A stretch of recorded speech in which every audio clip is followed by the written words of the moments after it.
Ya, terima kasih. Jadi memang saya senang membaca di YouTube bahwa ada satu program baru yang paling anyar dari Pak Syahrul Yassin Limpo selaku Menteri Pertanian kita, yaitu yang disebut Gerakan Kejar Tanam 1000 hektar.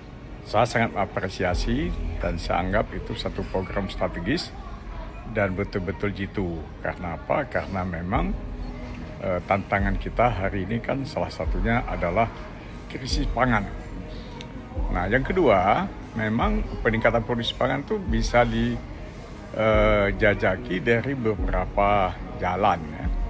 Satu tadi sistem pengolahan, kedua bibit unggul. Nah, pemilihan bibit juga penting. Nah, dan tiganya sistem pemupukan, dan yang keempatnya adalah hilirisasi. Yang kita maksudkan hilirisasi adalah kehadiran kita pasca panen. Sekali lagi, terima kasih. Saya senang, mudah-mudahan lancar dan berhasil. Terima kasih.